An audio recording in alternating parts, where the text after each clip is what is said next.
According to the United Nations, the human rights are rights inherent to all human beings, regardless their race, sex, nationality, ethnicity, language, religion, or any other status. Human rights include the right to live and have liberty, freedom from slavery and torture, freedom of opinion and expression, and the right to work and have an education and many other things. These rights are divided in three main generations.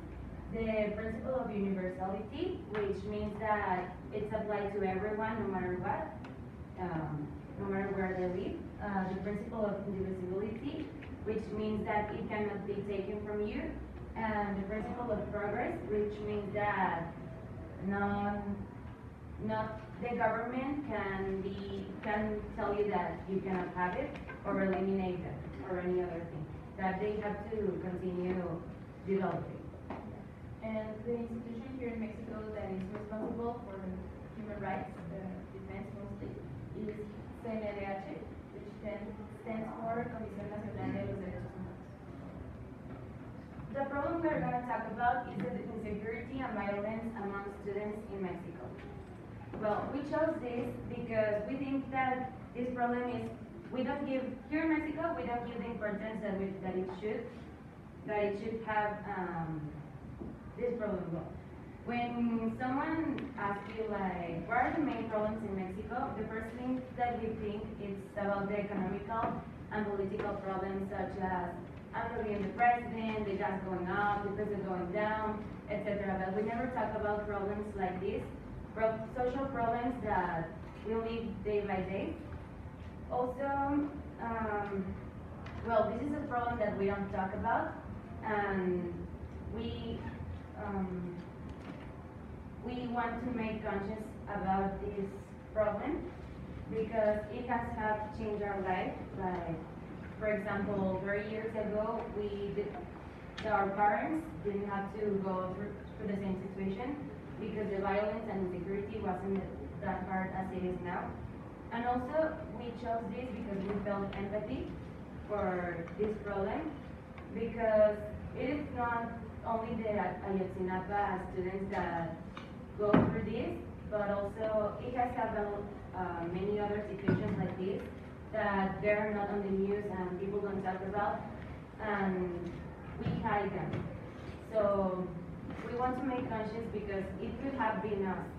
We are also students, we are also Mexicans.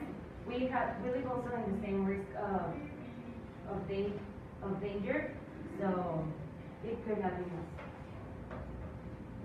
Now, to talk about the problem, we have to first go to the causes. So let's go a little bit back in time to 1968, to the Matanza de Tlatelolco. It was one of the peaks from the conflicts that have existed throughout the Mexican history. It was in the Plaza de las Tres Culturas. It was just before the Olympic Games were celebrated here in Mexico. And the problem or the conflict consisted in the fighting between students, military officers, and the government. So basically, the students wanted liberty, freedom of speech, and adequate studying conditions, as well as living conditions. And the government shut it down because it was considered like unfair. 3 years later, it was the Jueves de Corpus, another big conflict.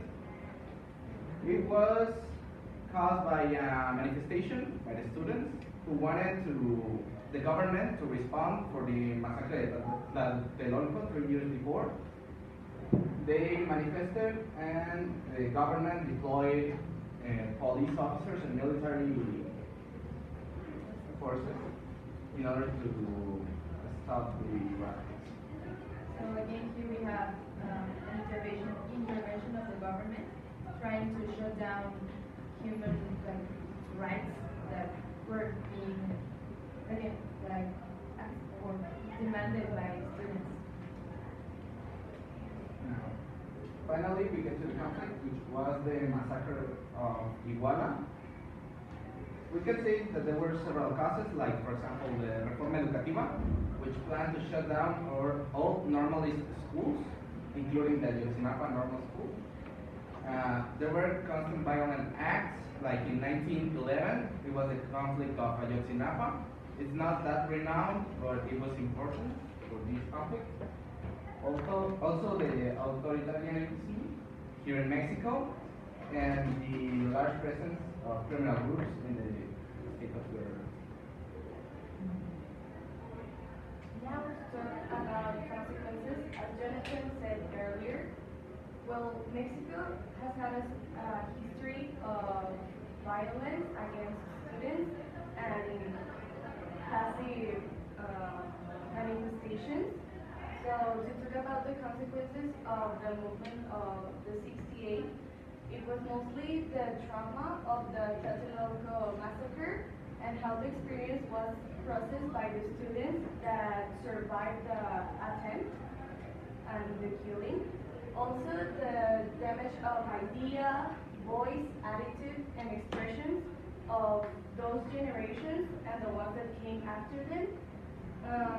Also the resentment against the government and of the authority of the government and the authority of schools. In total, there has been more than 30,000 victims. It's a statistic of the UN in 2016, and the Repressed Society accumulating resentment. This is what led to the current situation. Nowadays, the student movements have mostly the same characteristics like in the 68. They are asking for the same, just acting passively, obviously with the youthly irreverence, sorry, but they're asking for assemblies because they're in dissatisfaction with the status quo and the way that the school and the government show their authority. And some examples of actual movements are the students of, estudiantes 132, the 43 of Ayotzinapa, and 1X fuera poros.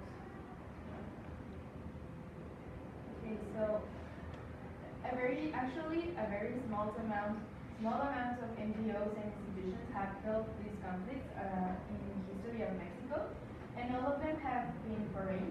For example, in the Ayotzinapa case, which is where we can find the most or the largest amount of institutions and foreign organisms that have been here, is, for example, the interdisciplinary group of independent experts, which is a group of experts from the US that is dedicated for the investigation of the case, because as we know, in Ayotzinapa we had the fourth disappearance of 43 students, and this is a case of that requires investigation. And then we have the Inter-American Commission of Human Rights, which is a commission that is responsible or that fights for human rights to be defended. And then we have the Committee Against Enforced Disappearances, that is specifically, it is an international organism, and it is specifically for forced disappearances, such as the ones we had in Ayotzinapa. However, for other cases, such as Tlatelolco, the Jueves de Corpus in 1971, and NAM this year, that was I think in August, there has been no intervention of national or international organizations, but we consider that at least one of the following should have intervened. For example, CNDH, which is the organism that is responsible for the defense of human rights here in Mexico, the UN, and UNESCO. UNESCO is responsible for the defense of education in all countries, and in all the movements that took place here in Mexico, the actual reason of their existence is the defense of the rights of the students, like good conditions of the schools and security and student rights, etc. So UNESCO should have been there also. And we think as a solution, we have it divided in two main parts. The first one is to have a constant assemblies of government with students to listen to their needs and have a better view of the situation, because there is no other way to actually know what their students are going through than talking to them and asking them what is going on and what do they think and what do they actually need. And also to open forums for students to express themselves, not only in the assemblies, because we know that we cannot have a lot of assemblies during the year, because that would cost a lot of money, but also to have forums open for students every day so they can talk about their situations or write letters to the responsibles that are actually taking care of the problem.